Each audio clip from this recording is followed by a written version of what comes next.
the pain we can't hush. In MMA finest, we're the real tough guys, breaking down barriers, we aim for the skies. Into the octagon like a warrior I stand, trading blows, taking hits as I command. The art of combat, I'm ready to go. Submission, knockout, that's how I flow.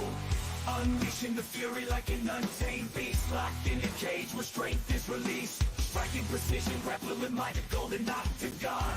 The stage we ignite.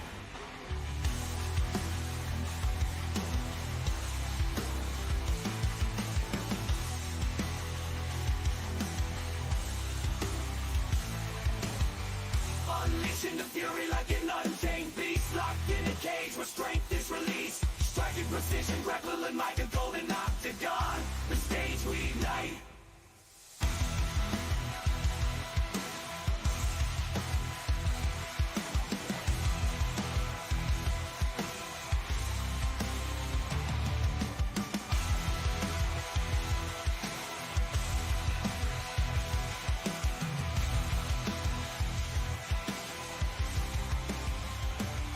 And we are live from the Golden Octagon Studios in Norfolk, Virginia. This is the Golden Octagon MMA Podcast with your hosts, Matt and D. Rose. And what's going on, everyone? It is Wednesday of UFC Fight Week. That means your boys Matt and D. Rose are here live on the Golden Octagon MMA Podcast to discuss with you some recaps from this past weekend's fights. We got some UFC news and fight announcements. Probably talk about Conor McGregor in there as well. And then lastly, we will go over, give you our preview and our picks for this weekend's UFC Vegas 93, Alex Perez versus Taira. But before we do that, D. Rose, how have you been over the past week, brother? Things have been okay for me as far as life.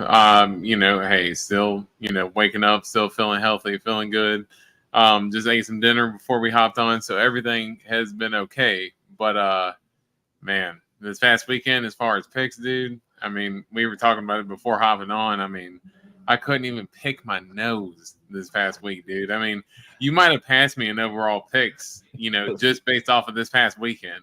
I did so bad, I know I had to lead there for a little bit overall for the year, but yeah, I think if you didn't close the gap all the way, you might have passed me for sure. Because yeah, this past weekend, betting wise and all, was just not my weekend at all. Yeah, past few weekends for me haven't been terrible. This past weekend, I broke even, so I can't complain too much, but I didn't win, so it's like, I don't really feel like I'm not too happy. I'm just content. Like, it is what it is. So with that being said, let's shout out the chat real quick. And before we even start shouting out the chat, let's give our condolences to Lush Lomain. He hit me up, said he's not going to be here tonight. He's got to travel out of town for some family stuff. So everyone gives your thoughts and prayers to Lush Lomain. So we'll have to keep track of our own fight picks tonight, D-Rose. So, yeah. Well, with that being said, it's all good. Prayers to Lush and his family and whatever he's going through. And prayers out to them, man. So for sure. Yeah, Lush is one of the homies. So yes, sir. We got Riley in here. My favorite night to crush a few and a few wobbly pops. I'm not sure what that is, but let's get it. We appreciate you stopping by tonight, Riley. We got Austin saying, "Good golden evening, everyone. Time to watch D Rose eat stinky socks." Yeah, D Rose. D Rose is in for it this week. Another Golden Wednesdays. I'm happy. Thank you. I'm happy. Thank you. That's not Sarah Taira. I'm happy, thank you. Good evening, everyone. How many beans is D Rose having to eat tonight? D Rose has got 3 of them going down the gullet tonight with the clean sweep. What's up, Frank? How you doing? D Hunt, what's going on, brother? And then condolences, Lush, from Dave Fish for days. Lush is a good dude, sending all the positive thoughts his way. Indeed, says Austin. And Riley with the thoughts. Prayer hands to the Lush. Indeed, Lush, we are thinking about you, brother. So with that being said, let's kick off the show. UFC Louisville recap real quick. I'll just give you my Thoughts about the card as a whole. But UFC's been being weird about this. Okay, cool. The card's actually working for me.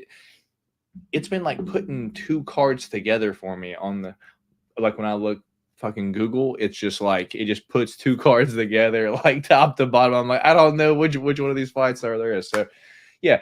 I'm going to start off like this. Main event, Jared Cannonier versus Nasruddin Imavov. I personally blame no one but Jason Herzog for that fight. I personally thought Jared Cannonier was winning, and I thought it was an early stoppage. I'm not really going to go into it much more than that because I feel like that's most people are in agreement for the most part. It was an early stoppage, but it is what it is. I'll let D-Rose speak on it after I get done. But yeah, Nasruddin Imavov knocks out Jared Cannonier a minute 34 seconds into the fourth round. And then co-main event, Dominic Reyes is back. And, you know, this was the fight for Dominic Reyes to get back on track. It's like you lose to Dustin Jacoby, dude. You get knocked out by Dustin Jacoby after the run that you had, you're getting cut, man. So Dominic Reyes back on the track. Do I have confidence in him? No. I still think he's probably going to get knocked out probably in his next fight, dude. Feature fight, Raul Rosas Jr., Ricky Tercios, dude. Raul Rosas Jr. went out there and was the first person to submit Ricky Tercios. Got it done rather easily. Bruno Ferreira, Dustin Stolfoots, dude. Bruno Ferreira is an animal, dude. Is anyone going to get this dude out of the first round? Hits Dustin Stolfoots with not one, but two spinning back elbows and just knocks him out with the second one, dude. Absolutely dirty. Zachary Julian Marquez. I mean, this is the one that I'm like, hey, one of these dorks just has to knock out the other one in under a minute and a half, and I'm happy here. And man, that fight lasted 20 seconds, D-Rose. So Zacharias gets his first UFC win.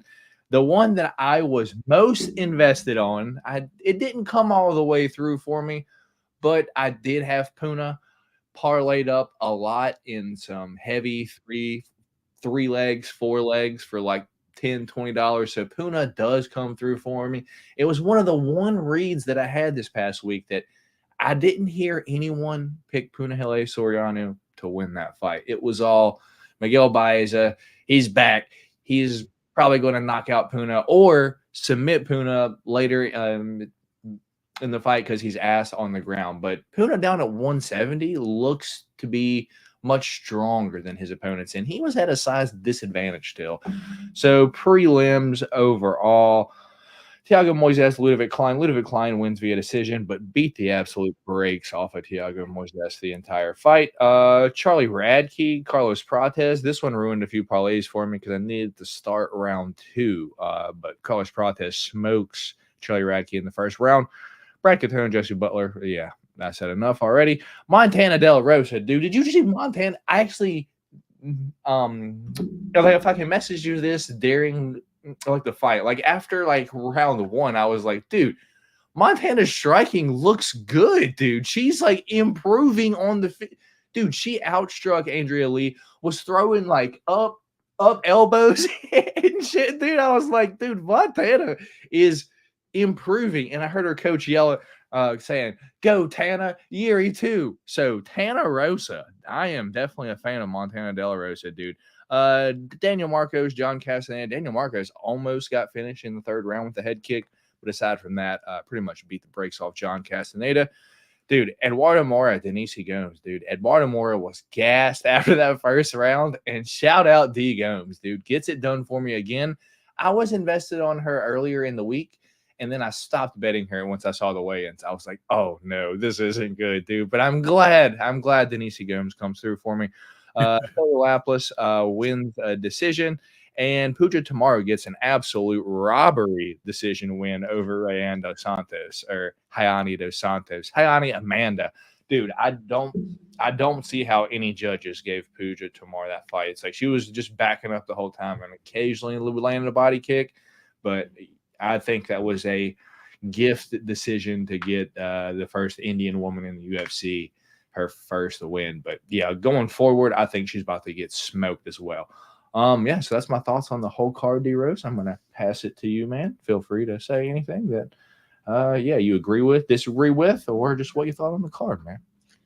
Yeah, I didn't watch all the prelims because I was at work late on Saturday, but I did watch the last two fights of the prelims and then the main card. But of course, the main event with Cannonier and Imavov, we all know the early stoppage and everything. I thought it was as far as the fight went, I thought it was actually a competitive fight, and I thought that Nasruddin looked like he was having trouble keeping Cannonier off of him when Cannonier kind of kept blitzing him and kind of kept really was just pinning him to the cage. Wasn't really doing too much when he had him pinned, but when he was able to really kind of use those leg kicks and kind of walk him down and get in boxing range, he was landing some shots.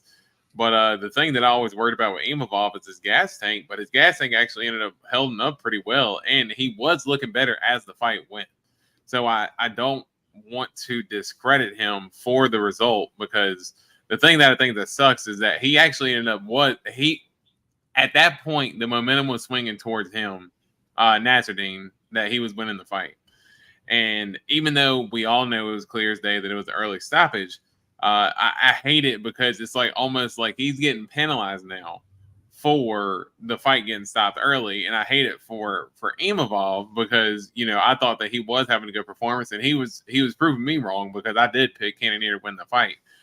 So I hate that it ended up, robbing Imavov of the opportunity, to kind of have that moment.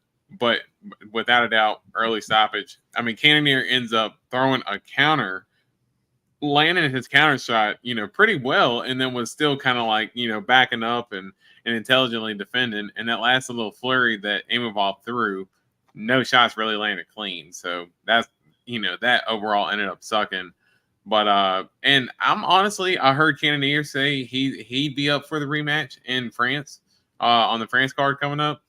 I mean, I thought Imavov wasted his calling out Sean Strickland, and I actually think I like that idea, even though it's not Imavov's fault again that the fight got stopped. You can make sense of that fight, maybe make it the main event, and just say, hey, this is unsettled business or unfinished business, And they had to run it back a second time to decide who's going to be able to advance forward in the division. So I would like that rematch. As far as Dominic Reyes, just good to see him be able to get off that skid that he was on, get a big win, big counter shot that he landed, backing up. I mean, that's like vintage Dominic Reyes. Like that reminded me of that OSP punch so much when OSP kind of rushed him. He ducked underneath and then just fires off that straight left and ends up dropping him. Almost the same exact shot that he ended up hitting Dustin Jacoby with. And just good to see him get that win and get that monkey off his back because, what was he, 3-4 losses in a row? As you said, he definitely would have gotten pink papers if he had lost that fight. So good win for him.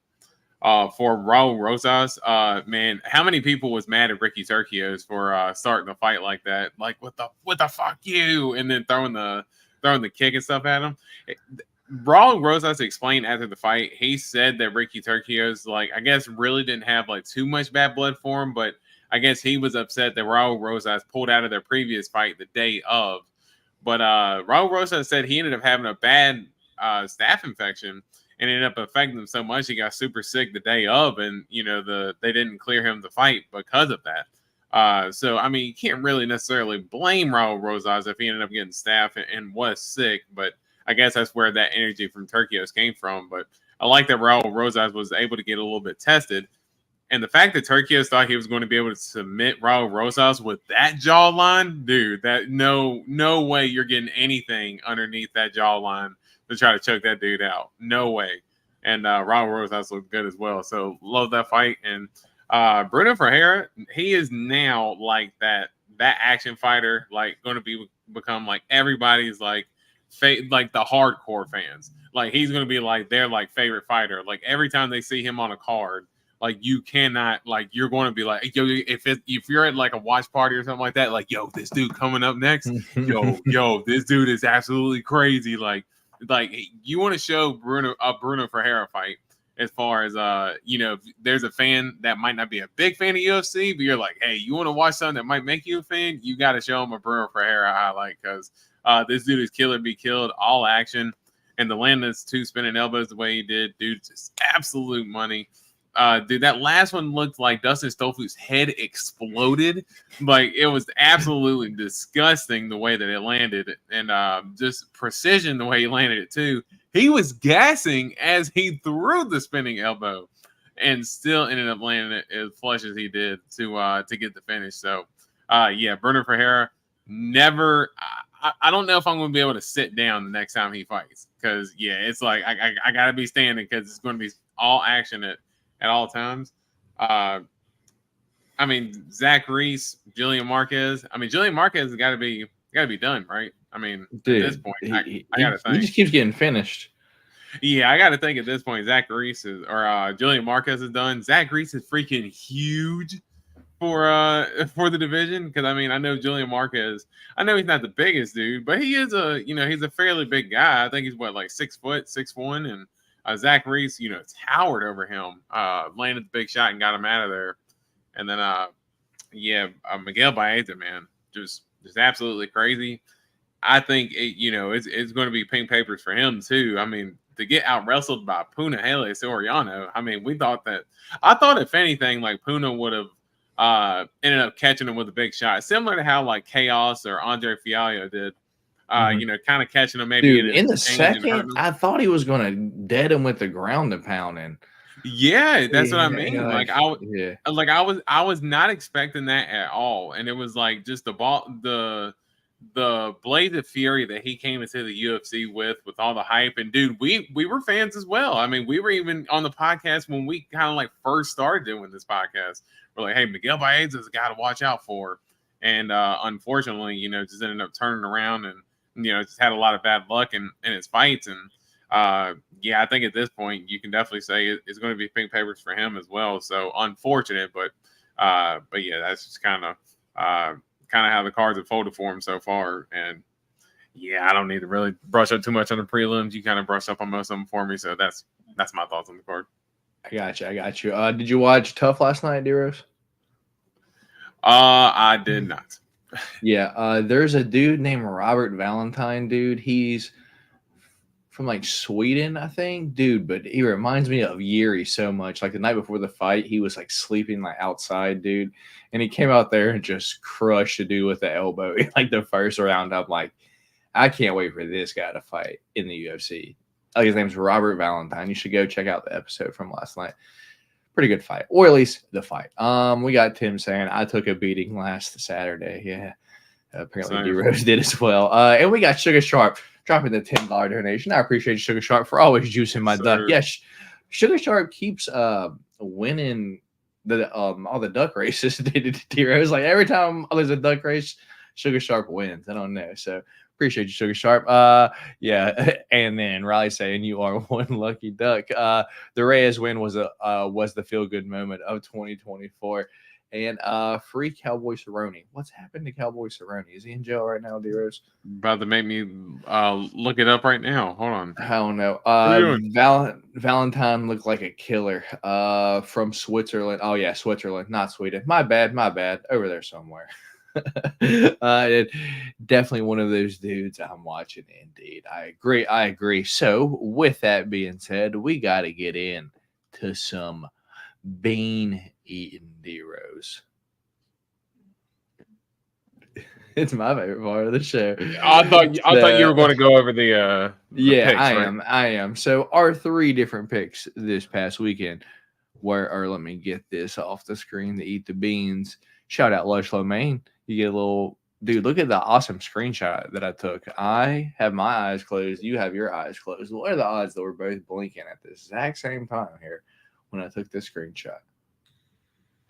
Anyway, we picked different. That was definitely the face that I was making Saturday when everything kind of fell through.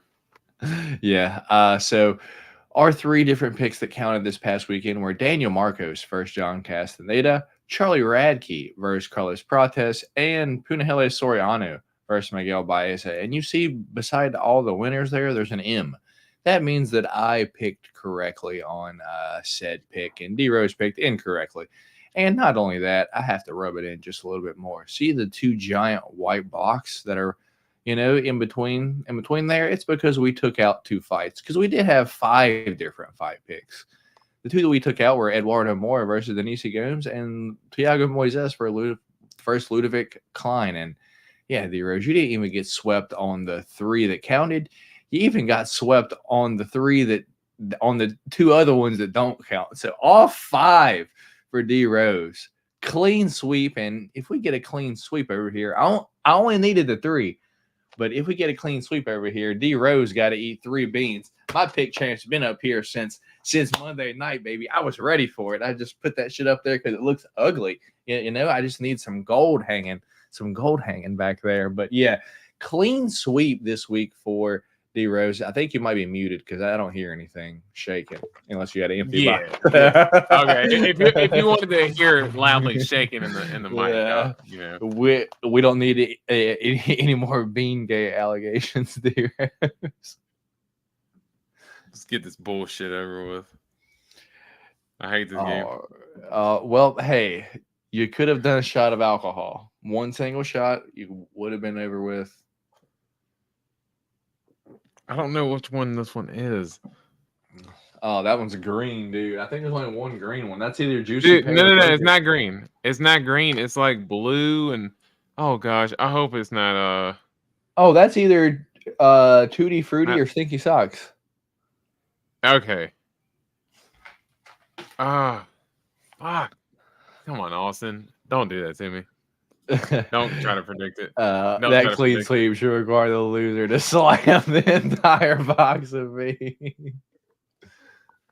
That one must not be too bad. It must be bad. I don't know. All right, so 1 bad bean. What flavor was it, D-Rose? That was definitely Stinky Socks. That's Austin's favorite. Dude, didn't he predict that? Didn't he predict that? Yeah. Yes. Austin called it. That's why I said, you bastard. You freaking called it. Damn you. Yes. I will say that one's not. It's still not as bad as Boogers, dude. I think Boogers is the absolute worst, like 100%. Dude, I don't even want to think. But that's that's rotten. That is rotten, though. I'm not gonna lie. Like that's pretty.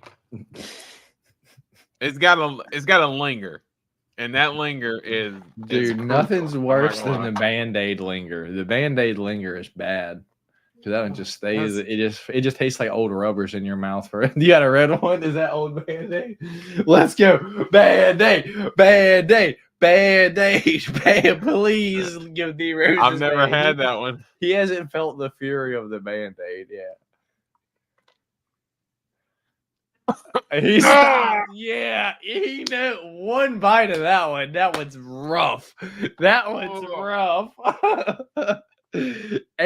Was I right when I said that tastes like you like his old sports tape? You just chewed it on. That's exactly what it tastes like. Oh, dude. Oh my goodness. We've got Dave Fisher Day's vomit next. Oh my goodness. Imagine we go 3 for 3.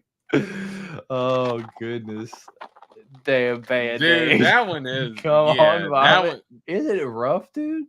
Yeah, it tastes like you're literally just eating like like an ace bandage. Yeah, that's exactly like you did. An ace bandage like dipped in like faucet water. Like that's exactly what it tastes like. Like, dude, it's absolutely brutal.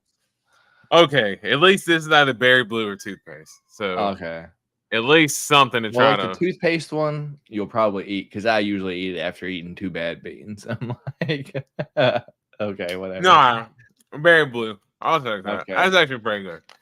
Yeah, well, like the toothpaste one usually isn't bad after getting too terrible, and so I'm like, thank goodness it's. But that, man, I'm not gonna lie. Even the good ones, they're hard to chew. But gosh, that D-Rose is never. You know what? I don't know which one was worse between those two. I don't know if bandage or stinky socks. Dude, I might have to go with bandage, dude. That was that's rough, dude. I feel like I've gotten that one multiple. Like, there's like 6 bandage ones in my box that I've been having to eat. So, I'm glad you got to at least taste it once. Holly Holm turned 58 today. I don't think she's that old, Bean Gates, says Daniel. All right. They should have made the blue either blueberry or poultry flavored pet toothpaste. That's terrible. All That's right. some terrific stuff. Yeah. So D-Rose is all beamed out. He had his dinner and then now he had his dessert. Some stinky socks and Band-Aid beans. I'm licking napkins right now just to get this taste off my tongue. I'm legitimately licking napkins to get this off my tongue. This shit is awful. That's, dude, I don't think, Austin's going to go try it now because he's going to be like, man, is it that bad? Man, that bandage. Yeah, that bandage. Oof. Dishwater's still number 1 to me, but yeah, I'm not gonna lie. That bandage might be number 2. Nah, booger's number 2, bandage number 3. Oh, but still. Let's see here. News alerts. That's what we're looking for. Dude, come on. This thing ain't loading today, man. There we go. Moving at the speed of smell.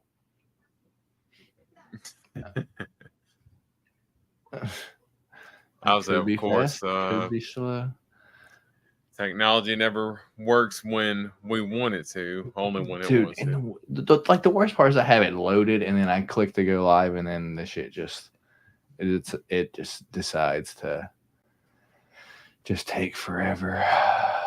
Yeah, Austin, you haven't had bandage yet. Don't go looking for it.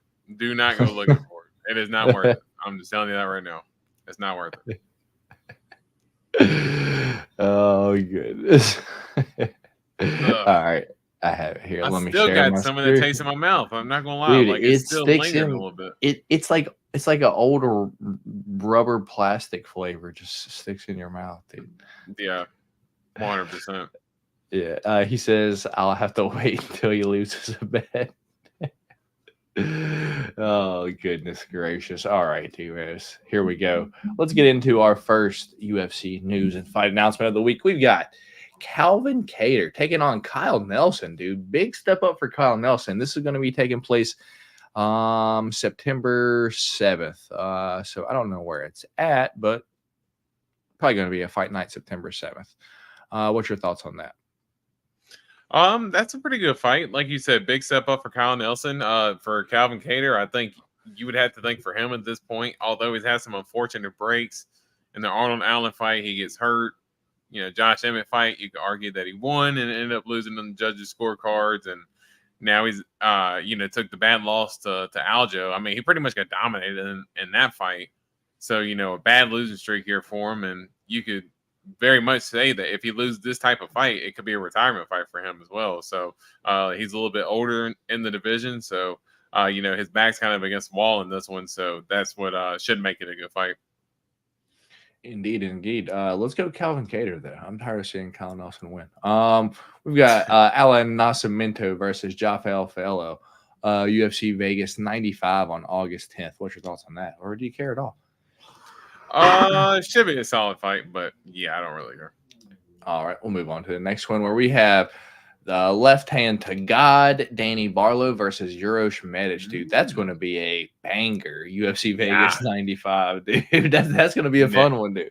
Yeah, now that's a good fight because as you said, it should be a banger. The Uroš Medic, that dude, absolute dog. He's going to go in there and get in a scrap every time, and dude's a hell of a striker, good distance management, and we know Danny Barlow that that power that he contains as well. The way he just ended up just put the beat down on Josh Quinlan in that last fight too. So that should be a banger for as long as it lasts.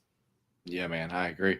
That's how I get into the results from this past weekend. The robbery from Puja Tamar.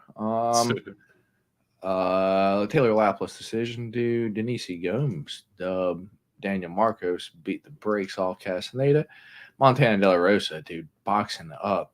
Andrea Lee, dude, Brad Katona won via decision. Who would have guessed it, dude? Carlos Prates, Ludovic Klein, Punahele Soriano, dude, just kind of broke Miguel Baez.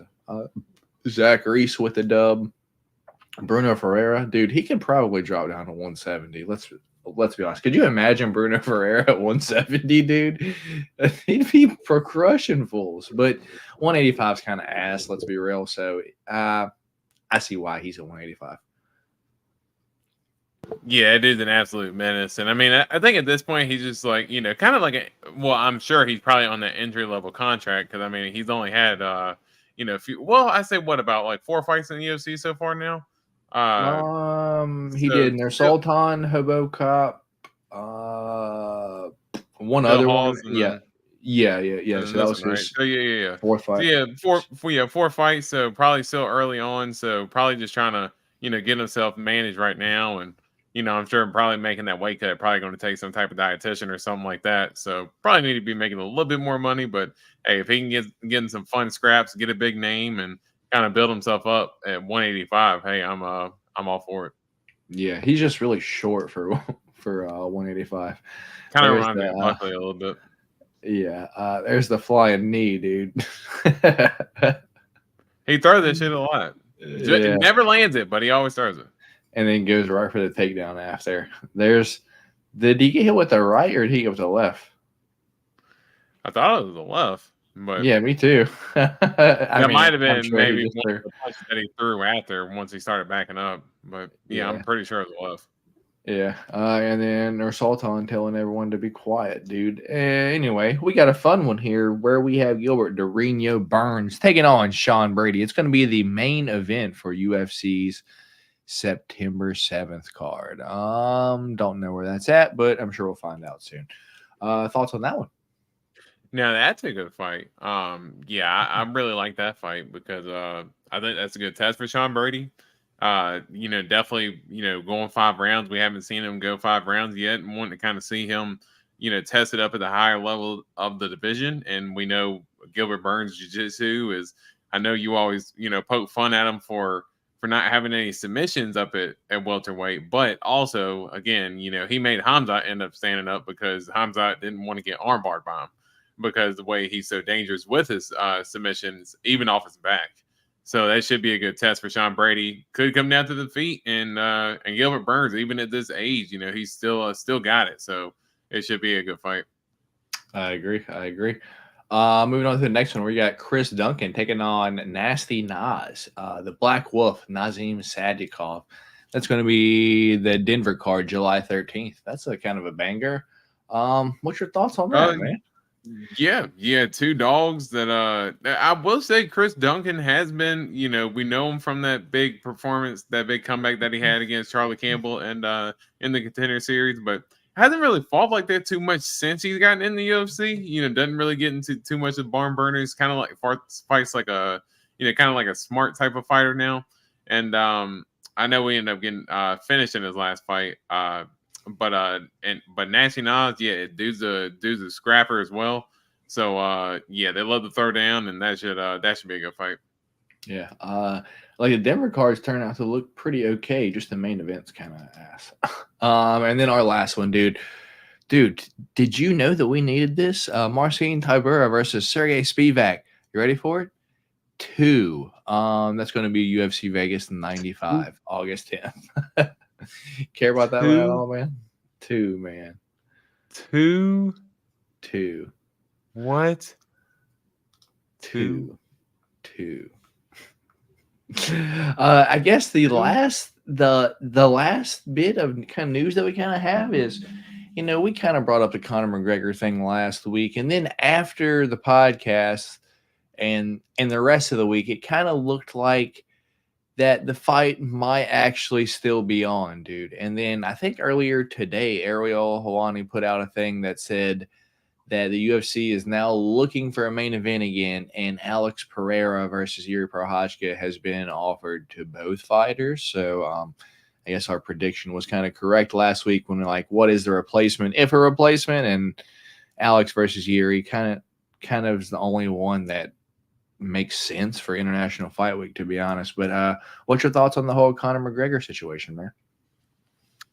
Man, just starting to become a little bit just tiring at this point. I mean, Michael Chandler at this point, he's ended up sitting out 2 years of his career and kind of wasted away, a lot of this time that he could be out there, fighting because, the last time that he fought was the last time or the very first time that Izzy and Alex Pereira fought in the UFC. Like, dude, think about that. Like how long ago that was and how many fights Alex has had. And, Izzy has had even, 2 more fights since then as well.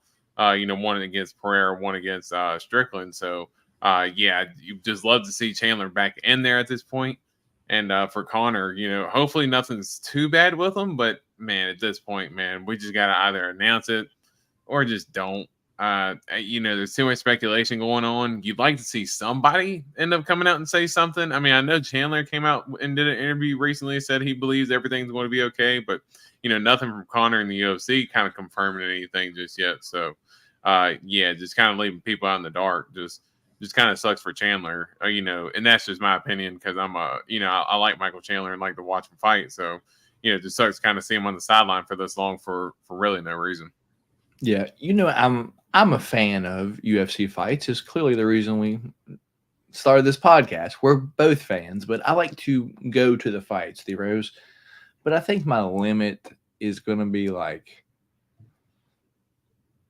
if it's a pay-per-view, like $1,000 per ticket for like the seat that I'd normally get, which is like $300 a ticket, $250, $300 for a very, very good seat, or I personally like it.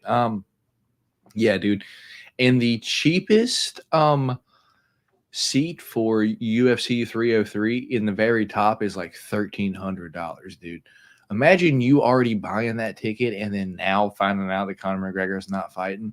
Good luck reselling that ticket now because he's not fighting, dude. You're going to get like half your money. Make me pissed off that you spent like $1,500 on the worst seat in the house, and then it's not even the main event that and the card's not even that great overall. Like the card is solid, not great, not enough to pay those types of prices. It's International Fight Week, which they try to get the most international fighters they can to all meet in Vegas to fight. So it's not like the biggest names in the world. Unless you're a hardcore fan, you're not going to know probably a lot of fighters on the card. But yeah, we've got Who's Your Daddy Jones saying sucks, but I don't believe he fights again.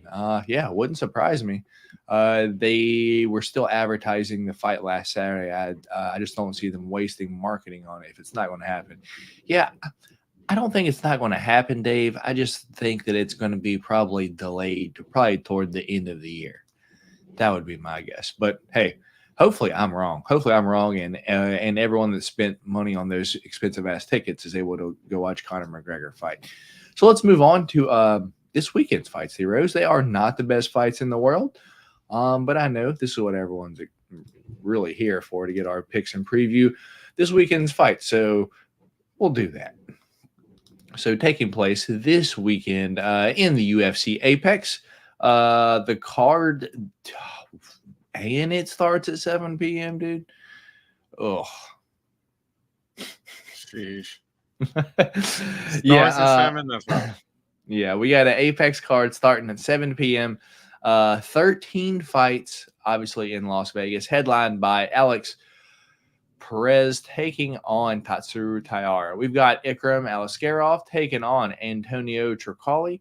We've got Lucas Almeida taking on Timothy Komba. We've got Miles Chapo Johns taking on Douglas De Silva de Andrade. We've got Asu Amabayev taking on Jose Johnson in a fight that we'll talk about. There's a lot going into that fight. We've got Adam Fugit taking on Josh Quinlan, one of Dorian's favorite fighters to pick on. We've got Tagir Ulanbekov taking on Josh Van. We've got Nate Maness taking on Jimmy the Brick Flick. We've got Garrett Armfield taking on Brady Heastan. We've got Carly Judice taking on Gabriela Fernandez. We've got Jekka Seregi taking on Weston Wilson in a fight that should not be sanctioned. We've got Julia Palostri taking on Josephine Knudsen. And then our first fight of the night, curtain jerker, if you will, we've got Shailin Norton-Becky taking on Ezekiel or Milk Costa. So I guess do you want to give the card a grade overall, dear Rose? Yeah, a swift D for sure. I mean, I got to be pretty, crucial. Like you said, late start time. I mean, so was it 7 p.m. for the main card at least? You said 7 p.m. No, for the main? dude. The prelims, the first fight is a 7:05. Milk Costa versus Shailin Norton-Becky is a 7:05, dude. The prelims start at 7 o'clock. Dude, there's no way I'm going to stay up and watch the whole card. There's just no way. I mean, I know I will for pay-per-view. I'm paying for it. But no, this card, no. Start time, fight quality, yeah, absolutely D for sure. And that's just me. That's me being as nice as I can be. Hey, and I'm still going to watch it for the most part. Still going to bet it. So, hey, I'm not going to try to talk trash that much, because, hey, I can't trash it too much if I'm still going to watch it. But, yeah, it's definitely lacking that quality. But can say the next 2 weeks coming up going to be pretty good. But guess we got to suffer for this one in the process. Yeah, I would much rather have this card than no fights. Let's be honest. So, Exactly. You know what? Yeah. We got Lindsay Rock, not the best card, but let's make some money. Yeah, I agree with Lindsay Rock. And that's a perfect segue. Let's get into it. First fight of the night, we do have Shailin Wolverine Norton-Becky taking on Ezekiel Melky Costa. Yeah, what an odd name. Shailin Norton-Becky is 39-11 overall. Out of his last 5 fights, he has won 3 and lost 2. Lost to Josh Kulibau and lost to Steve Garcia a year ago. But in between there, beat Sean Soriano, beat TJ Brown, and beat Derek Minner in the, that fight that all the James Krause stuff happened in a year and 6 months ago. It's been a year and a half since all that happened, D-Rose. Anyway, Mel Costa, 20-7 overall, won 3 of his last 5 fights as well. But in the UFC, he lost to Thiago Moises via submission, beat Austin Lingo pretty easily, and then got knocked out by Mean Machine Steve Garcia 5 months ago. So currently odds for this fight are -200 for Mel Costa and +154 for Shailin Norton-Becky. Shailin's 30 years old, 5'8", and a 69-inch reach, while Mel Costa is 27 years old, 5'10", and a 73-inch reach. D-Rose, I guess my thing is I just think Melk is just the bigger overall guy with truly the better grappling. So if he can get Shailin down, I think he can get a decision win over Shailin Norton-Becky. So the first fight of the night, I expect it to be rather boring unless we get a submission finish, but I suspect Mel Costa to win this fight via decision. So I'm going to go with the favorite. Which way are you going here, man? This one was a little bit tough for me to pick because I know, as you said, Mel Costa is the bigger dude, but I can say it, anytime he's fought any decent competition, he has kind of not going to say folded, but, he got finished by Steve Garcia. Steve Garcia is a good fighter, and Thiago Moises, and that's a weight class up as well. Austin Lingo, good boxer, but, very limited fighter overall. Not really trusting his competition right now. I think, Norton-Becky, he's been in the UFC for a little bit longer, been a little bit more battle tested. I think I like Norton-Becky here. He's a good striker. I think if he can keep it on the feet here, I think he's the much better striker, and I think he can maybe even get a finish as well. So I'm going to take the dog and Shailin Norton-Becky here. All right, so on the first fight of the night, me and D-Rose are split. So Shailin for D-Rose, and I am going Melk. Easy enough. I appreciate what you do, Lush. I really do, man. So, moving on to the next one. We have one that I'm not going to spend too much time on. We've got Julia Psycho Palostri taking on Josephine Thunder Knudsen, dude. Josephine trains Hamzat over there at All Stars. All Stars. So she's for sure the favorite here, and I'm surprised that she's not more of a favorite. But we'll get into it.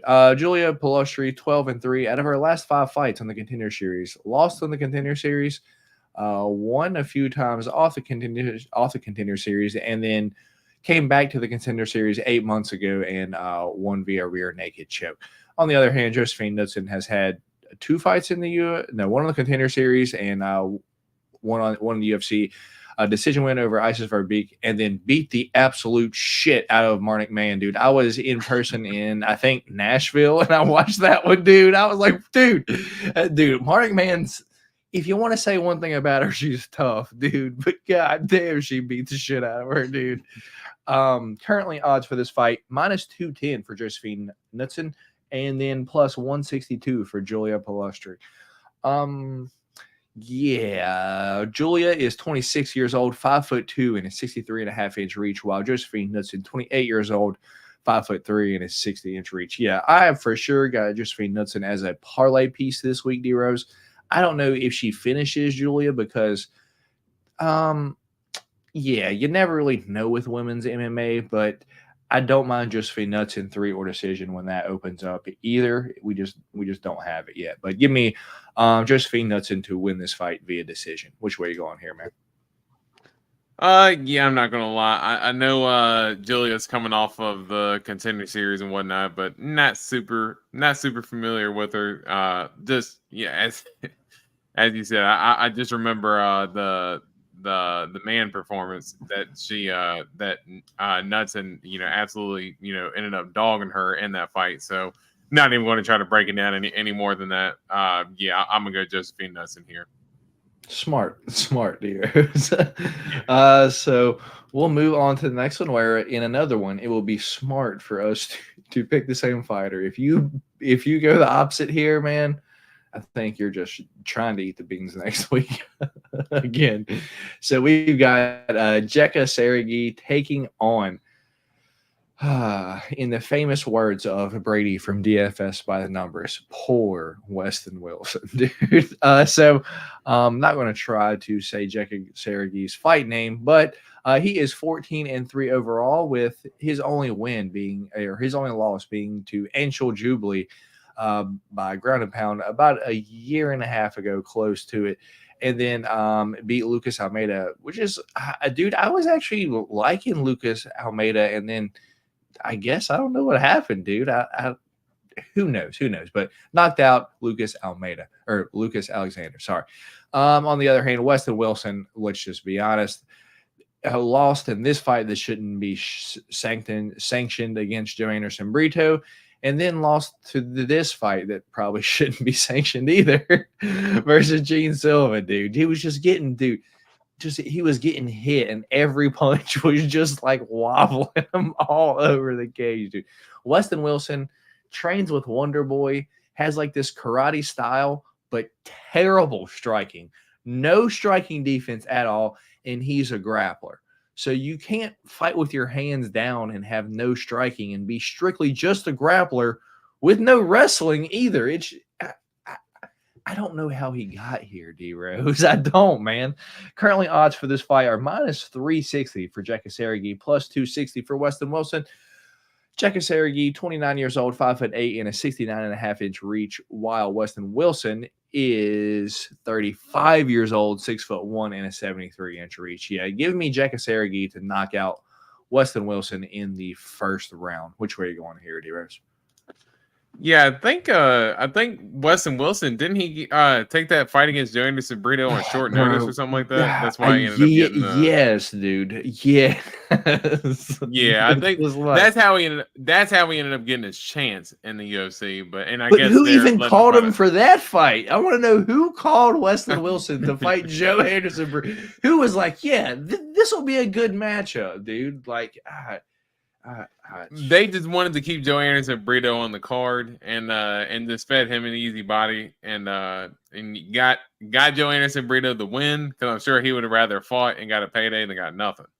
And so let's just go ahead and take an easy fight for an easy payday. But But I am with you here. Jacob Saragi should be able to get Weston Wilson out of there. As you said, Weston Wilson's striking defense, for him to have that Wonder Boy style, the dude just gets hit, as you said, with almost every punch that seems to be thrown, and takes absolutely cartoonish shots as well. Like just the absolute worst impact of the punch he is absolutely going to take. Dude's got the heart of a lion. He will not quit, but he will absolutely get the dog shit beat out of himself and still not quit. So, yeah, he might have to go out unconscious like Joe Anderson Brito put him, but yeah, Jacob Saragi should be able to get him out of there. Who's got more heart, dude? Is it AJ Cunningham or Weston Wilson, dude? Because like AJ Cunningham was the dude that I think got like fucking left out with the dogs and then like forced to do fucking steroids and then got the absolute brakes beat off him by Ludovic Klein. Yeah. And then, but still walking forward, dude, just walking forward, just getting the shit beat out of him. Had to finish him to the body, but fucking Weston Wilson keeps walking forward too, but he doesn't take the damage, like just visibly. It's like, dude, fall down, just get out of there. Like it looks like a bomb goes off on his face every time he takes a punch. Like I swear, every time he takes a punch, like it looks like a bomb goes off, and he's just like, oh, like his hair is like frizzing up and stuff. Like it's crazy. Absolutely nuts. We'll move on to the next one. This is our piss break fight of the night, the one that I have the least confidence in, and we'll be having the least dollars on, and I have the least lean. So let's go. We've got crispy Carly Judice taking on Gabriella Gabby Fernandez. Carly Judice, dude, is 3-1 overall. So this is an amateur fight. She had 1 fight, 2 fights, 3 fights, and then came on the Contender Series and lost to Ernesta Carrascate via split decision, dude. That fight went all 3 rounds, and like the girls were just threw like 300 strikes that fight. So even though she is 3-1, she's been doing MMA for like 2 years, dude. This girl's kind of a dog, man, and you can tell she is an athlete. She for sure did something in her previous career where, you know, I don't know. It's just like she's better than what her record shows. She looks like she could probably be like 12-3, and I'd be like, okay, but she's 3-1, dude. Anyway, she's gonna be taking on Gabby Fernandez, who is 8-3 overall, has had 2 UFC fights where she lost against Jasmine Jasdavicius via wrestling. Big girl, though. And then, once again, lost via wrestling against Teresa Bleda. So has a grappling disadvantage against everyone she fights. But as I said, in the Ernesta Carrasqueta fight, Carly Judice and Ernesta Carrasqueta were just on the feet throwing. So I don't know if this one goes to the ground, D-Rose. Currently, odds for this fight, plus 124, Carly Judice, minus 160 for Gabby Fernandez. Carly Judice, 25 years old, 5'7" and a 68-inch reach, while Gabby Fernandez is 30 years old, 5'6" and a 66-inch reach. I want to go out on a limb here, D-Rose, and say this girl that is 3-1 ends up getting the win over Gabriela Fernandez. I think, dude, if she's 3-1, she had to have improved a little bit since her last fight. And if there's any game plan here, it would be work the takedowns, because this girl has no takedown defense. So give me the dog in Carly Judice to win this fight via decision with absolutely no confidence. Which way are you going here, D-Rose? Yeah, this one is one that's tough to pick, and I'm with you as far as not being able PBF of the night. we gotta offer we gotta do like some type of like award, like kind of like some stamp, like the PBF stamp, the piss break fight of the night. Yeah, like we you will not miss a fucking thing if you don't watch any bit of this fight. Yes, piss break alert, piss break alert, piss break alert. Now we would let you know that this fight, you can take your piss break and be absolutely fine. But yeah, I'm also going out on a limb and saying Gabriela Fernandez. I'm just going to go with the more experience here. She is a good striker, and she's had 2 tough matchups against. I mean, Trey Zabledo, we're not too sure of, but Jasmine Jasovicius, she is, from what looks like right now, to be a really good wrestler at women's 125. So that's a tough matchup, admittedly. So, but Gabriela Fernandez, good striker. I think if she keeps it on the feet, she should be able to get a decision win here. So the only thing I could ever get comfortable betting on this thing is maybe to go to decision. But let's go Gabriela Fernandez. All right. So let's do D Rose on Fernandez.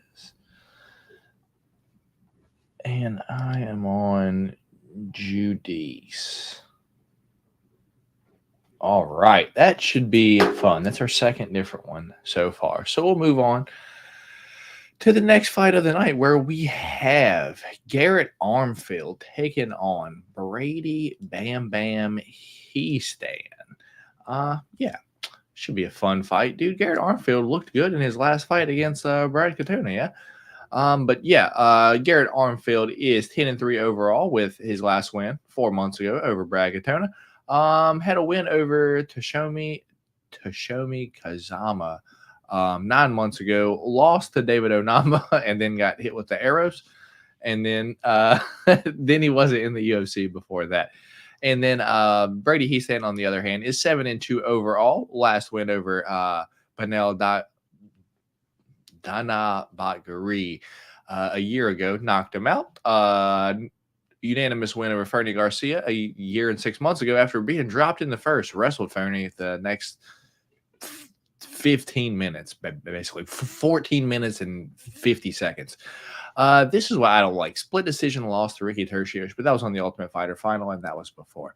So currently odds for this fight are, well, out of order, it looks like. Currently odds for this fight, plus 146, the dog for Brady Hiestand, and minus 188, your favorite for Garrett Armfield. Garrett Armfield's 27 years old, 5'6" and a 70-inch reach, while Brady Hiestand, 25 years old, 5'8" and a 71-inch reach. D Rose, I think I might be going 2 dogs in a row. I think maybe people are looking a little more into the Garrett Armfield win over Brady Hiestand. I mean, over Brad Katona in his last fight. Yeah, just because I feel like Brad Katona does the absolute bare minimum to win, man. It's just like, dude, it's like, did you see who he fought this past weekend, dude? And he still, dude, it's just like, did the fucking bare minimum to win. Like, if you are a Brad Katona fan, dude, congratulations to you, dude. You're probably the only one in this world, dude, because you have to be related to him. If you're a fan of Brad Katona, you're related to him. Yeah, dude. It's just like, he's won the Ultimate Fighter 2 times now, and I feel like he has 0 fans. He's had more TV time than anyone in the UFC, and everyone's like, man, that dude sucks. No one's a fan of him. It doesn't make any sense. But yeah, I just think people are looking a little bit too much into that fight. So yeah, D Rose, I think I might go on the dog here, and I think Brady Hiestand is able to implement the same game plan he always does. Just wrestle 3 rounds hard, baby. Give me Brady Bam Bam Hiestand to win this fight via decision as the dog. Which way are you going here, man? Yeah, I can understand. I can understand why you went that way. Brady Hiestand, he's ferocious with his wrestling. He's nonstop pressure. Yeah, and he's definitely, going in there and trying to wear in your gas tank until you can't take it anymore. And that's exactly what he did to Bakary in their fight. I do think for Garrett Armfield, though, man, I guess the biggest thing for me for Brady Hiestand, man, he actually got dropped by Ricky Tertius in that fight too. I know it ended up going into a split decision, but man, we see how not good Ricky Tertius striking is, and for Brady Hiestand to actually get dropped by him in that fight, just kind of tough for me. I mean, we saw Garrett Armfield in the last fight against Brad Katona. He was really good at stuffing the takedowns, and even when he was getting taken down, was able to get back into his feet fairly quickly. Scrambles or getting up against the fence, and he was able to use his boxing to really put a lot of pressure on brackets under there. If I think, as long as he can use the scrambles when he does get taken down, use them uppercuts too when Brady Heasand's coming in as well. I don't know if Garrett Armfield is going to be able to finish him. I do think this fight's going to go down to go to decision here, but I do think Garrett Armfield gets it done here. So let's go Garrett Armfield. All right, so that is our third different pick already. D Rose on the favorite, Garrett Armfield, and I am on the dog of Brady Bam Bam Heasand. So I think we'll move to a fight that, yeah, dude. Yeah, I might unload my bank account on this next one, dude. You may call me crazy, but here we go, man. We've got Nate Maness taking on Jimmy the Brick Flick. Nate Mayhem Maness taking on Jimmy the Brick Flick. Dude, the odds are just blown out at this point. Hopefully I can't wait for props to open. We ain't got props yet. It's okay. Nate Mayhem Maness is 15-3 overall. Out of his last 5 fights, a submission win over Luke Sanders up at 135. Knocked out Tony Gravely in a fight that was a dog fight because he got dropped by Tony Gravely in the first. That was also up at 135. Lost to Umar at 135 via decision. Dropped down to 125. Lost to Tagir Ulanbekov via first round standing guillotine. And then knocked the absolute shit out of Mateus Mendonca. Just ground and pounded him. But Mateus kept going for leg locks. Kept going for the leg locks and stuff, right? Yeah, just not the smartest decision. So Nate Maness got power down at 125. He's going to be taking on Jimmy the Brick Flick, where 3 years ago won on the Contender Series. Then Flying Triangle Cody Durden in his UFC debut, lost to Charles Johnson, or actually retired after the Flying Triangle. Came back.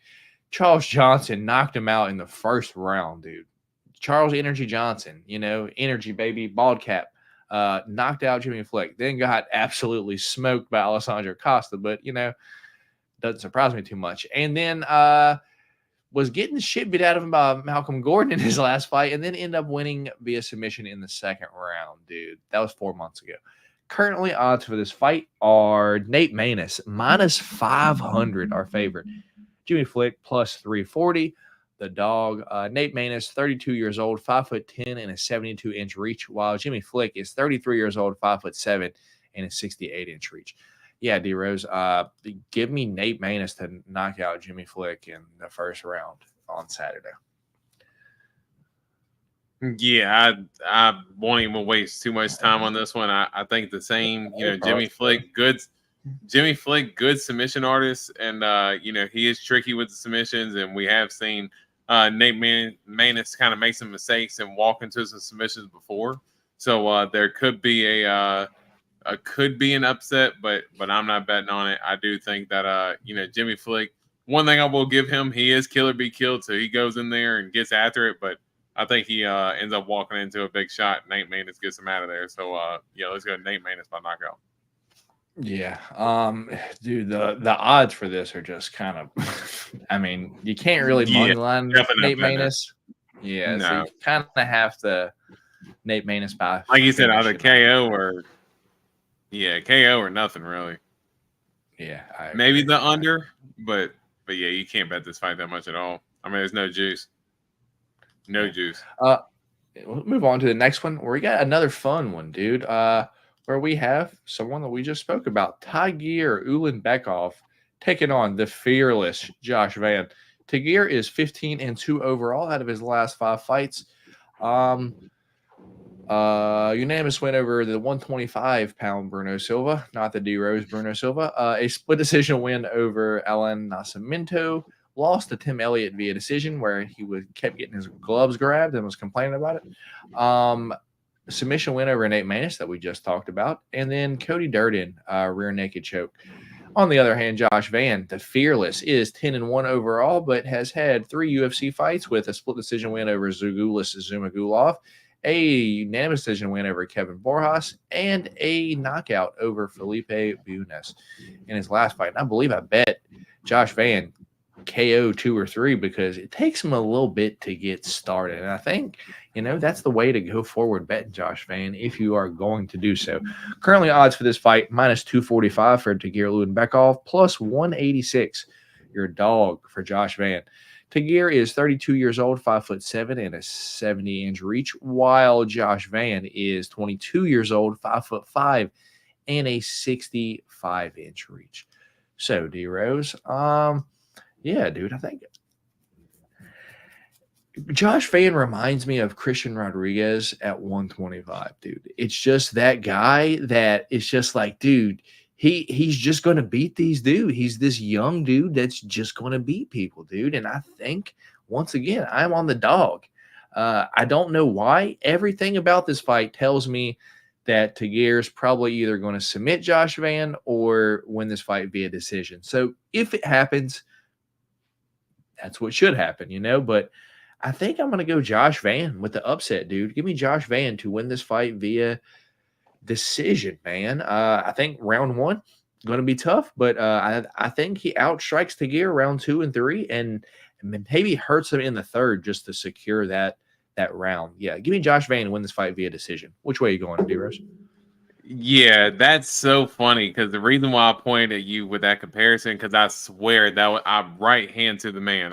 That was the exact comparison I was going to give you was Christian Rodriguez to Joshua Van. Except I think Joshua Van, I think he's a little bit more gritty, just as far as he's willing to take a big hit to try to deliver one. As far as trying to stand in the pocket and deliver counter shots. I think Christian Rodriguez is a little bit more methodical. But in terms of their fight style, they do have a very similar style. Both can use their wrestling, both good boxing. Tagir Ulanbekov, he's one of those guys. He trains out of the Habib, I guess, camp per se, but he's not as and he has gotten submission wins in his last few wins, but he just doesn't have that, I guess, that type of fear that he strikes into his opponents as maybe Umar or Islam or any of those types of fighters do right now.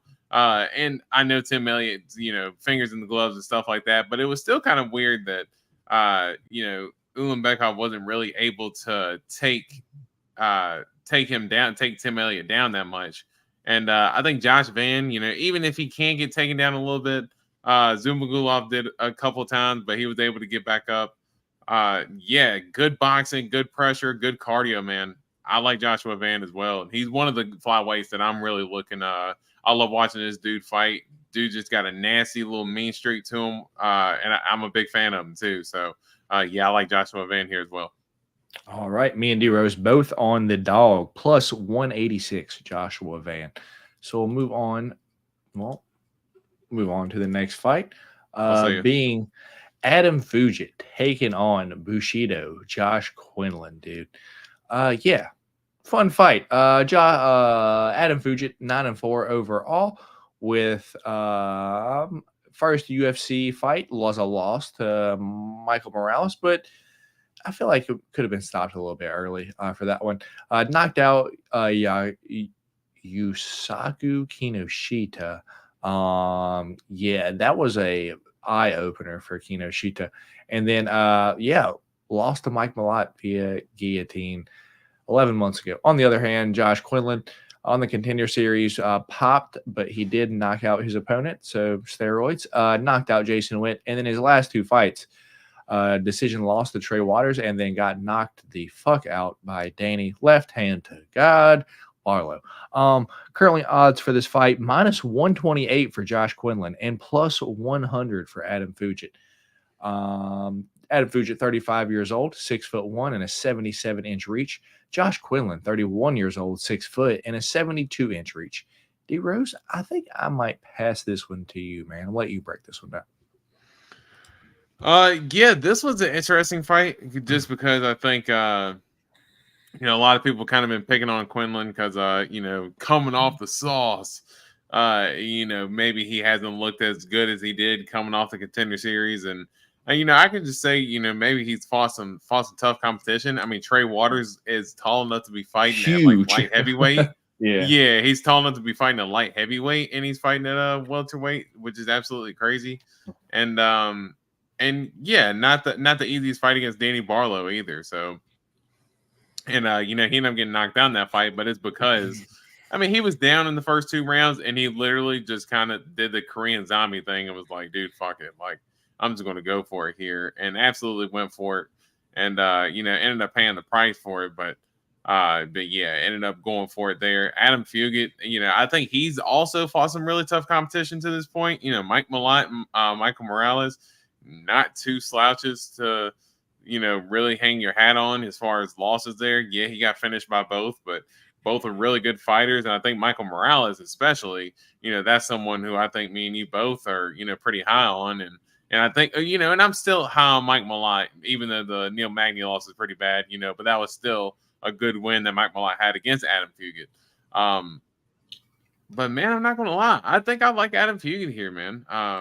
And reason being, I just think that I think Adam Fugit is a little bit more well-rounded, and I do think that he can use his striking to set up the takedowns. And Josh Quinlan doesn't have that great a takedown defense. If you ever, him defending the takedowns, he's not that great. He's kind of like he likes to scrap, get into a brawl. His best move is the left hook, Josh Quinlan. But if he's not able to get that off, man, I think Adam Fugit can actually use his wrestling here and actually grind out a decision win. So I'm going to actually go with the dog here and Adam Fugit.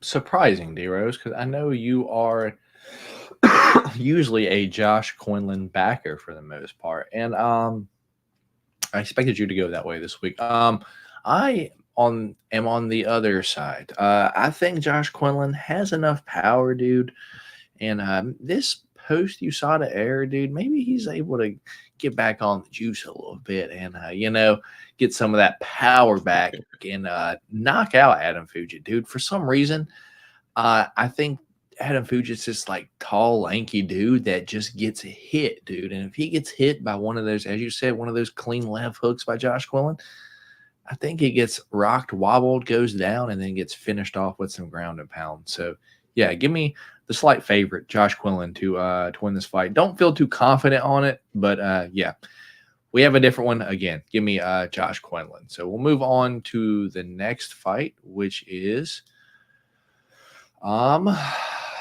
this is a fun one. We've got Asu Amabayev taking on Jose Johnson.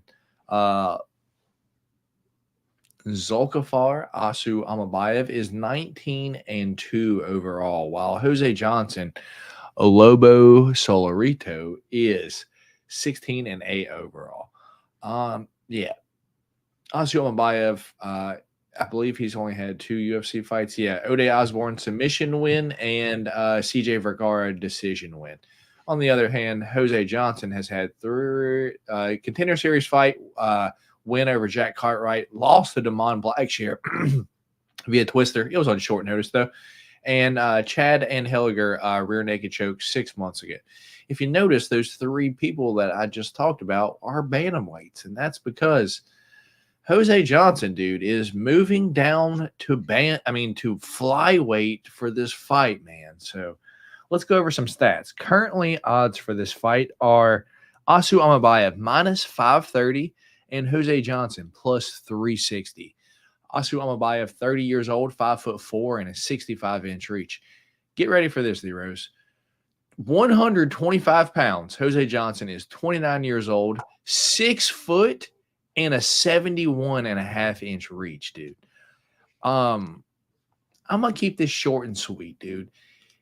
If Jose Johnson makes weight on Friday, dude, I think he beats Asu Amabayev, dude. That's a big guy, and dude, it's not like he was like a skinny bantamweight. He was a pretty filled out dude, and it's like, I don't know if he can make 125. So, 1, I don't know if the fight happens.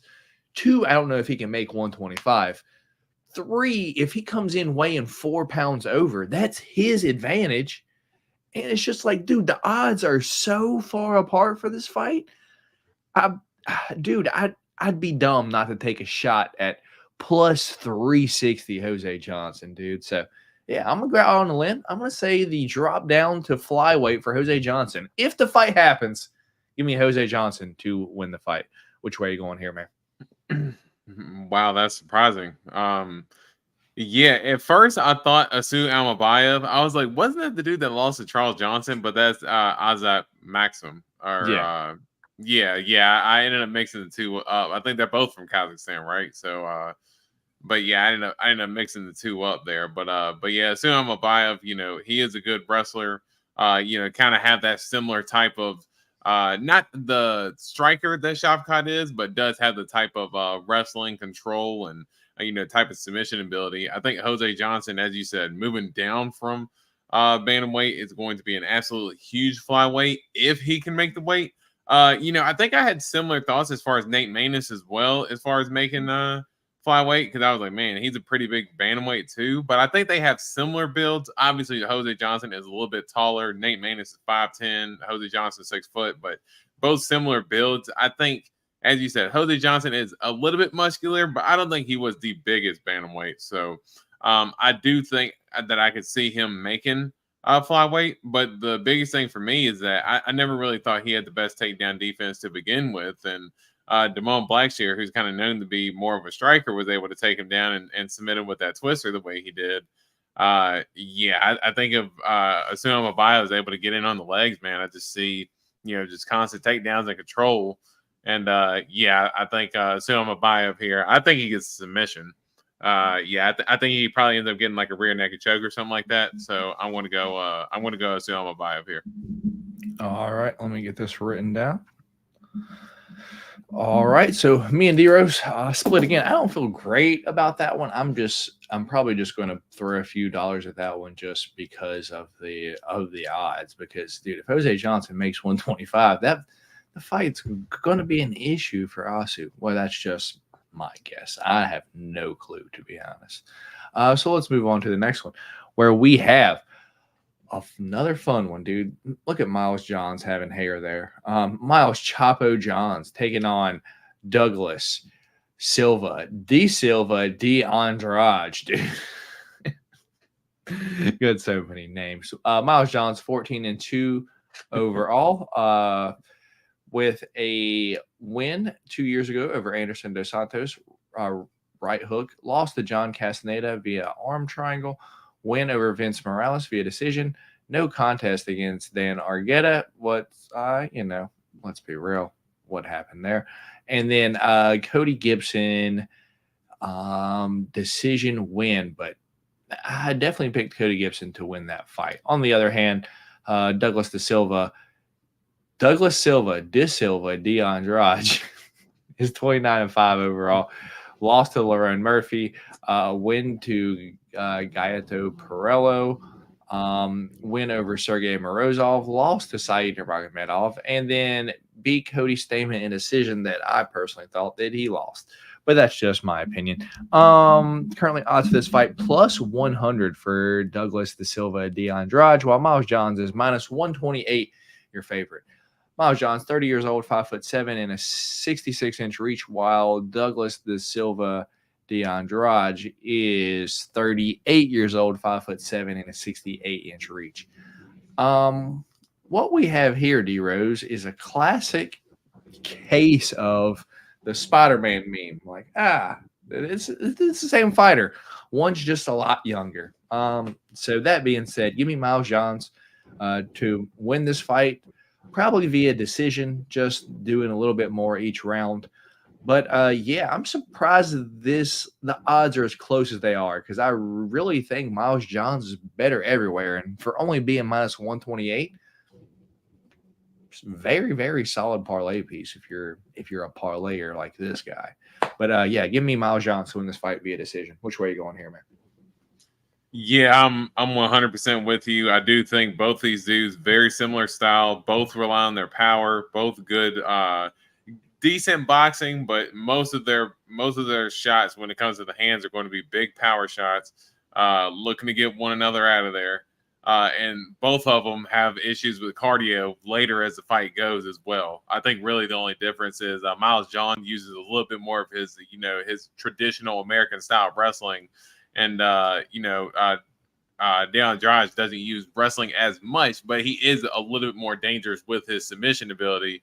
He can get like standing guillotines and stuff like that. So he is nasty with that type of submission work. But I do think that Miles Johns, as you said, the younger guy, Cody Stamen, actually in that last fight, if I recall, against Deion Andrade, actually hurt Deion Andrade there in the third round because Deion Andrade's head was kind of right on that center line, was able to get, teed off on. I think Miles Johns is a dude, as I just said, carries a lot of power. I would even be willing to maybe do Miles Johns on the bet, maybe third round or decision here. But I do think that Miles Johns, as you said, the younger guy, more explosive athlete at this point in time. I think it's going to be a tough fight. Deion Andrade is never a chump. The dude is always in there to scrap. But I do think Miles Johns is the better version at this point in his career. So I am going to go Miles Johns. I want to say by decision here, but hey, I think maybe third round or by decision for Miles Johns could be a decent little play. And as you said, that money line is that's good value right now. I agree. Me and D-Rose both on Miles Chapo Johns. We'll move on to the featured fight of the night, D-Rose. So we've got Lucas Almeida taking on Timothy Twilight Kumba. Lucas Almeida, 14-3 overall with Contender Series loss to Daniel Zellhuber. And then knockout win over Mike Trezano. Lost to Pat Sabatini arm triangle and lost to Andre Feely right hook 5 months ago. Timothy Kumba, on the other hand, 8-2 overall with win on the Contender Series against Mateo Vogel. Didn't get signed and then lost against Balaji Oki, split decision 3 months ago. Oh, Timothy Kumba's tough. He's a tough guy. I remember that. Currently, odds for this fight are minus 210 for Timmy Kumba and plus 162 for Lucas Almeida. Lucas Almeida, 33 years old, 5'11", 71-inch reach, while Timmy Kumba is 25 years old, 5'9", and a 71-inch reach. I'm going to be honest. If you need a main card piss break fight, I don't care about this fight. I'm going to be honest. I don't really have the strongest lean either way, but I guess give me the favorite, Timmy Kumba, just to win because Lucas Almeida seems like he's ass now that he's just getting finished by Pat Sabatini arm triangles. So yeah, give me Timmy Kumba to win this fight, D-Rose. Which way are you going here? I will say, so the piss break fight thing, that is, to me, a fight that is going to be absolutely boring and something that, like, if there's someone in the room with you and there's going to be a lot of wrestling and grappling, like somebody's going to be like, grab my stick and twist it. Like that to me is like a piss break fight. I think this fight, I might not necessarily have that much like at stake on this fight, but I think if this fight plays out as the matchmakers want it to be, it could absolutely turn out to be a good fight. I think both dudes can go in there and scrap. Timmy Kumba, as you said, tough as all get out. In that last fight, Balaji Aoki, if I said that correctly, he took a absolute beating in that fight.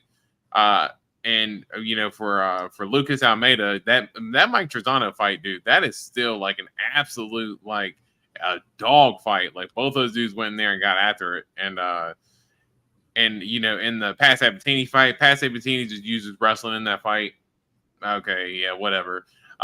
He went in there and tried to stand in the pocket with Andre Feely, and surprisingly, Andre Feely caught him with just a big counter shot and got him out of there.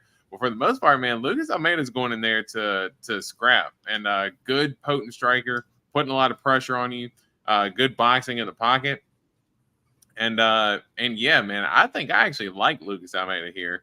I know Timmy Kumba is pretty good; he's got pretty good striking as well, but I think just early on in his career right now. I think Lucas Almeida is just a little bit more battle tested, and he has more fights in his career at this point as well. And I think if, Lucas Almeida is able to go in there and do his traditional pressure, if Timmy Kumba goes in there and tries to utilize his wrestling, that is something that he can take advantage of with Lucas Almeida. But if he goes in there and tries to go toe-to-toe, yeah, but if he tries to go in there and try to stand and strike with Lucas Almeida is going to end up hurting him, man. So, yeah, I'm going to take the chance on the dog here for Lucas Almeida to get it done. All right, all right. We've got Sean Bitter ask, would you be interested in doing a UFC competition? 20 in buy-in starting this Saturday. Probably not, just because I'm very hesitant to send my money to people that I don't know. So maybe if I was able to organize something, possibly, but then I get a lot of pressure put on me for all of that. So, I just like to bet with sports books and, lose what money I'm going to lose on the weekend and not lose anything else. How about you, D-Rose? Yeah, not really. Hell, I have hard enough time trying to keep up with my money and stuff like that in terms of betting and losing and stuff like that. Last thing I need is to kind of be liable for maybe somebody else's or anything like that. So and plus I mostly do this stuff for fun. I'm not really Same. I'm not out here betting the mortgage or anything like that. I'm talking like most of the time when I'm betting on these cards, like if I deposit my own money, I mean I'm probably depositing 25 at the most, $50. And like if I'm betting on like a weekend, like even when I'm betting with house money, I'm only betting like $50-$60 on a card or something like that. Like I'm not going crazy on these things out here.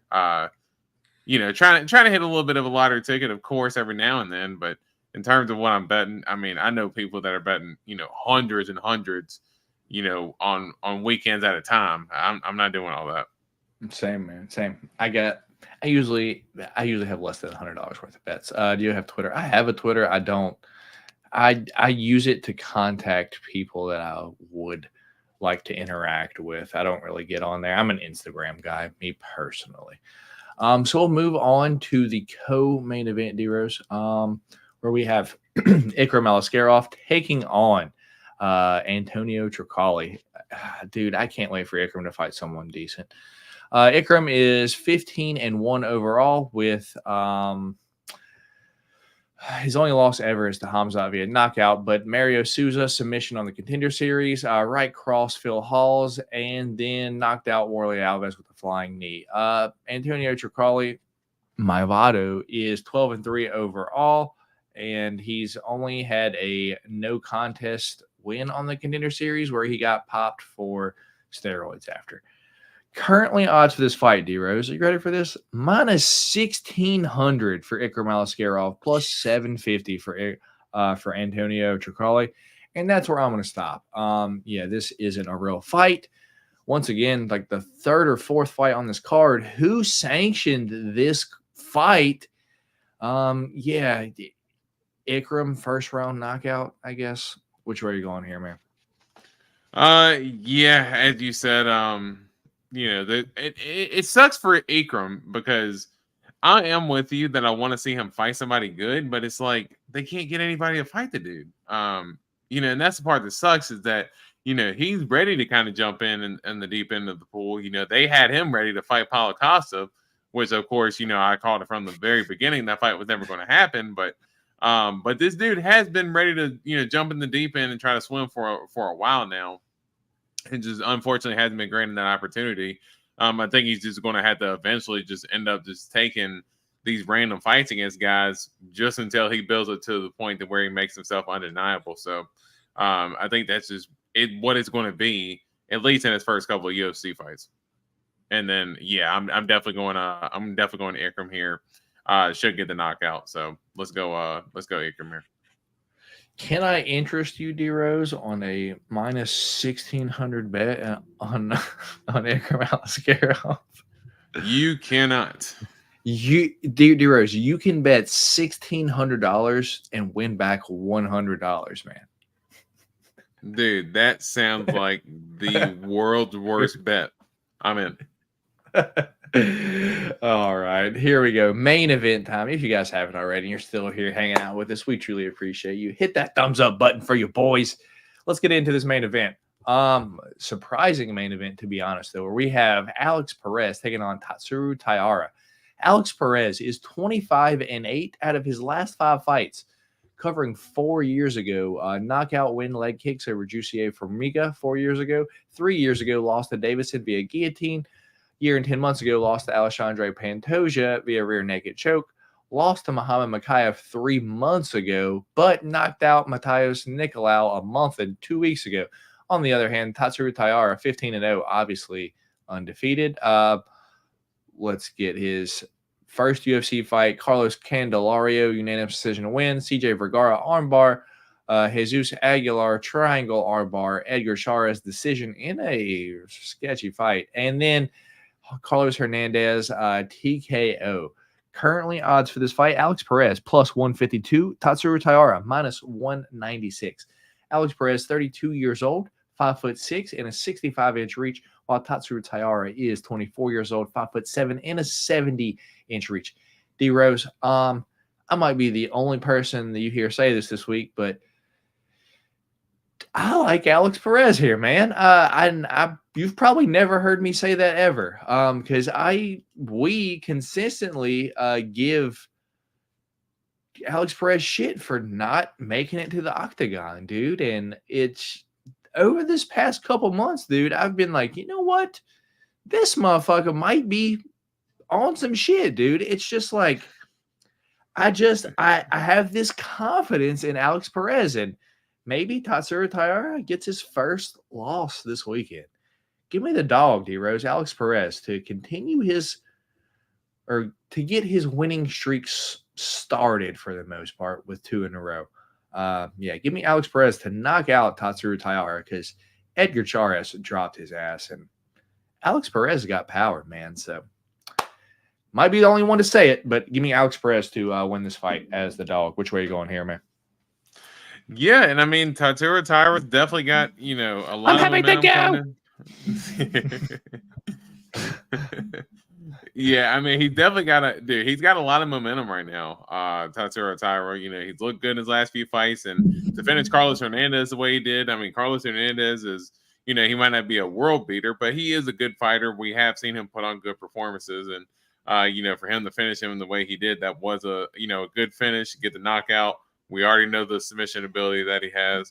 And Alex Perez, as you said, missed a lot of fights over the last few years due to injuries and unfortunate things that have happened, that just hadn't quite gone his way. Now, you could say that he lost a Makayev fight, but I think his stock went up after that fight, because a lot of people thought that he might have actually won that fight, or even if he didn't win that fight, that he gave Makayev a lot tougher of a fight than what people anticipated. Then coming in against Matheus Nicolau, big underdog going into that fight, and he really was able to force the pressure on Nicolau and get a big knockout. So that was honestly if it wasn't for Max Holloway, I think Alex Perez could actually be on his way to knockout of the year right now. Like, that's how brutal that knockout was against Matheus Nicolau. One of the things that I actually liked hearing Alex Perez say after that fight against Matheus Nicolau was that Nicolau kind of fights at a certain pace, and he'll try to wait and maybe shoot a shot, kind of maybe with an off timing shot.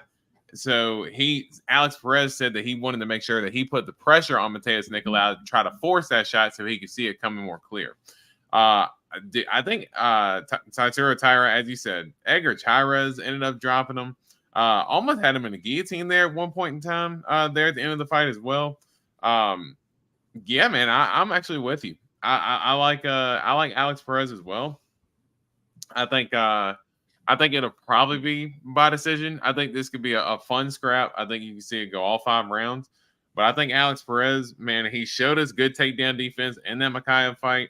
Was able to get back up to his feet for the most part, or stay out of danger in certain instances, and where a lot of guys would have been in danger with Makayev on the ground.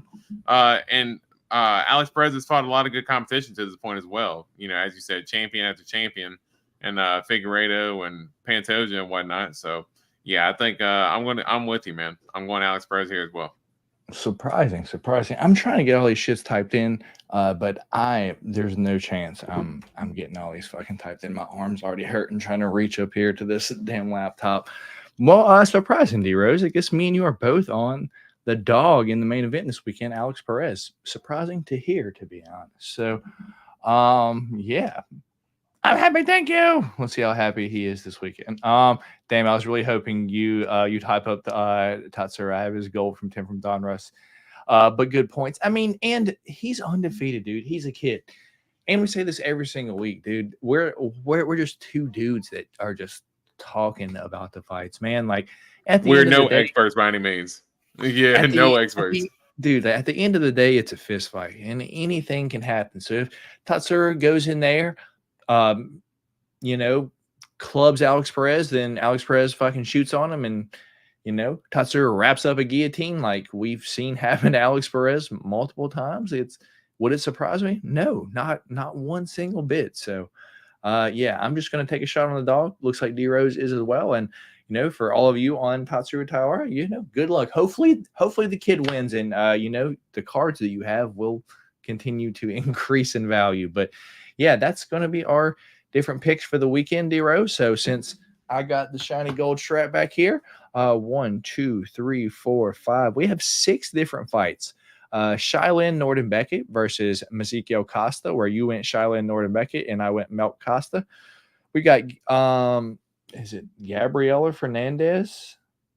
Gabriela Fernandez taking on Carly Judice, where you went Gabriela Fernandez and I went Carly Judice. We've got Garrett Armfield taking on Brady Heastan, where you went Garrett Armfield and I went Brady Heastan. We got Adam Fugit versus Josh Quinlan. When you went Adam Fugit, I went Josh Quinlan. Asu Amabayev versus Jose Johnson, and I know I'm going to regret that one, but you've got Asu Amabayev and I've got Jose Johnson. And our last one is Lucas Almeida versus Timmy Kumba, where you've got Lucas Almeida and I've got Timmy Kumba. So 6 different fights. We only need 3 of them for the pick champ and for the bean eating, D Rose. And yeah, so pass it over to you, man. Yeah, I know one of them that I'm making sure does not get off here is Asu Amabaya versus Jose Johnson. Yeah, I'm holding your feet to the fire on that one for sure. So I've never been the biggest believer in Jose Johnson, even coming off the Contender Series. So yeah, definitely going to take Asu Amabaya there.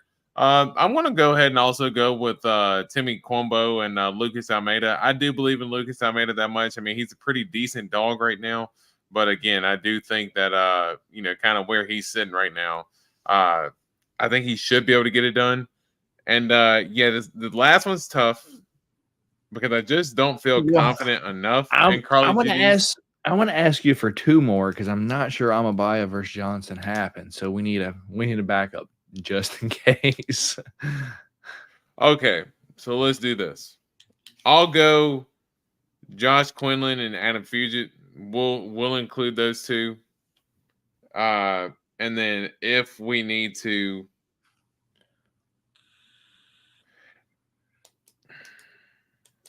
if we need to, we'll go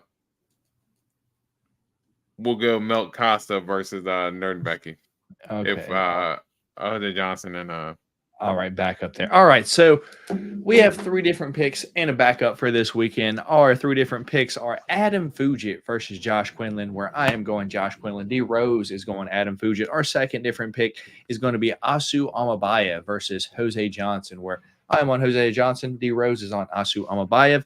Our third different pick is Lucas Almeida versus Timmy Kumba, where I'm on Timmy Kumba, D Rose is on Lucas Almeida, and our backup, if needed, if the Jose Johnson versus Asu Amabayev or any of the other 2 fall out, we've got Shylin Norden Becky versus Ezekiel Costa, where D Rose is on Shylin Norden Becky, and I am on Melk Ezekiel Costa. So with that being said, we appreciate you guys for stopping by and hanging out with us here tonight. Hopefully next week, D Rose will having to be eating 3 more Bean Boozled, because I had some strong opinions last week, and my opinions came through. So hopefully my opinions continue on this week, and I can win. I've yet to have a perfect card. Gotten close a few times, but not quite yet. Anything before we get out of here, D-Rose? No, man. Good podcast, and yeah, man. Let's tough fights this weekend, but let's try to make some money off of them at least in the process, and enjoy the fights while they're here. So yeah, I agree. So with that being said, you can catch me back here Friday, 10 p.m. East Coast time for Change of Cheddar. Get all of my bets and last minute picks. We'll go through the weigh-ins and all that good stuff. And catch me and D Rose back here next Wednesday for the recap for this week. And up for the Saudi Arabia card, which is going to be a good card next weekend, right, D-Rose? So, yeah, that's something to look forward to. So, with that being said, we appreciate you guys for stopping by, hanging out with us here tonight. If you haven't already, hit that thumbs up button for your boys. And, yeah, I will catch you guys Friday night. So, we got Frank, Dave, Fish for days. Later, everyone. Thanks, Matt and D. Yeah, we'll catch you guys later. Peace.